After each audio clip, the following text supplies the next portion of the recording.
Hey there, and welcome. Today, let's talk about something that I think trips up almost everybody, being put on the spot. We're going to break down exactly how you can shift from feeling totally tongue-tied and anxious to feeling confident and clear in, well, pretty much any conversation. I mean, has this ever happened to you? Someone asks you a question, and poof, your brain just goes blank. If that's you, you are definitely not alone. The truth is, most of our day-to-day talking, whether it's a Q&A at work or just small talk at a party, it's all spontaneous, and that can feel really, really tough. All right, to get us started, I've got a little exercise for you. Just take a look at the sentence on your screen and do a quick count. How many times do you see the letter F? Go ahead, take a second. All right, you got a number in your head? You know, most people who do this land on 3. Maybe you were extra sharp and you found 4 or even 5. But the real answer, well, it might just surprise you. Believe it or not, there are 6 of them. Now, if you missed a couple, you probably skipped right over the word of. See, our brains are just wired to filter out the little things that don't seem important. And this is such a perfect metaphor for communication, right? We get so wrapped up in the big, scary idea of speaking that we miss the small things, like a tiny mindset shift or a simple structure that can make all the difference. So, that's what we're going to do in this explainer. We're going to find those hidden Fs in our own communication. Because that hidden challenge, it's usually got everything to do with our own brain's default settings. And we're going to lean on the incredible work of Stanford lecturer Matt Abrahams here. The first big idea, it all starts with mastering your mindset. Because long before you say a single word out loud, there's a whole conversation going on inside your own head. So let's tackle that first. Does any of this look familiar?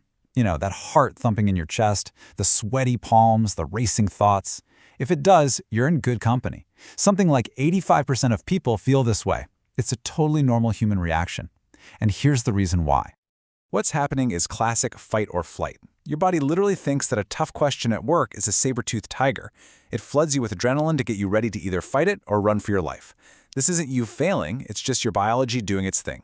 But here's the good news. You can totally manage it. So, how do you tame that anxiety beast?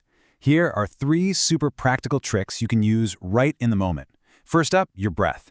A deep belly breath, and here's the key. Where you make your exhale twice as long as your inhale, actually slows down your heart rate. Second, just hold something cold. A chilly water bottle, anything. It works because your palms have these little thermoregulators. And third, get present. Listen to a song, walk around the room, say a tongue twister, anything that pulls your brain out of that future worry and plants it right back in the here and now. Okay, so you've handled the physical side. Now for the mental game. And this one's a little weird, I'll admit. The goal is not to be brilliant. Seriously, the goal is to just be, okay. You want to maximize mediocrity, because that pressure we put on ourselves to be perfect is exactly what freezes us up. The best way to think about this is like your brain is a computer. When you're constantly judging yourself, was that smart? Did I sound dumb? It's like having 100 apps open at once. It just grinds everything to a halt. The moment you give yourself permission to just give an answer, not the perfect answer, you close all those extra apps. And suddenly, you have all this mental space to actually think clearly. And the last piece of this mindset puzzle is huge. It's all about reframing. Think about it. If you see a question as a threat, what do? You get defensive, you clam up. But what if you see it as an opportunity? An opportunity to help, to connect, to clarify? Your whole body language changes. You go from being defensive to being collaborative.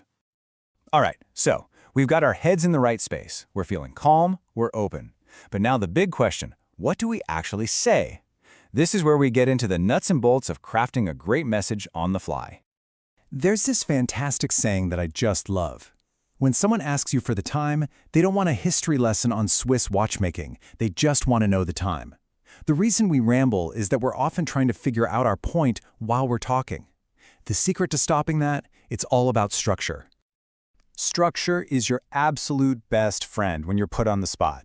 It's like a GPS for your thoughts. It keeps you on track, and just as importantly, it keeps your listener from getting totally lost in your train of thought. And here it is. If you take away just one thing today, let it be this. It's the what, so what, now what framework. First, the what. That's your main point, your idea. Then, the so what. This is where you make it relevant, you tell them why they should care, and you wrap up with the now what, the next step or the call to action. It's that simple. And the beautiful thing is, you can use this for everything. Giving feedback at work, what you saw, so what the impact was, now what you suggest. Answering an interview question, what your skill is, so what makes it valuable for the role, now what you'll do with it. It even works for updating a friend on your weekend. So structure is the roadmap, right? But every road trip needs a destination. That's your goal. So before you even launch into your what, you got to take just a split second to ask yourself, what's my goal here? And a really solid communication goal answers 3 simple questions you can ask yourself in a heartbeat. What do I want them to know? How do I want them to feel? And what do I want them to do? When you're clear on those 3 things, every word you say will have a purpose.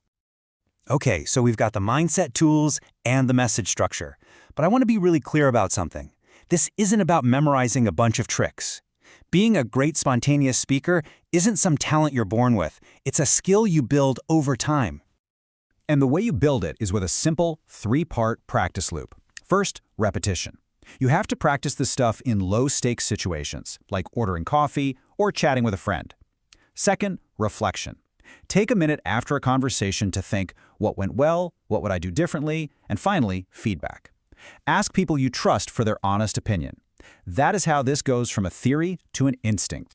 So look, going from feeling anxious to feeling confident, it's not some giant, scary leap. It really is just a series of small, totally manageable steps. You manage the anxiety, you shift your perspective, and you use a simple structure to guide your words. So now you have the tools. You've got the roadmap. The only question left is, where are you going to use it first? Think about that meeting you have tomorrow, or the next time you run into a neighbor. What conversation will you choose to transform?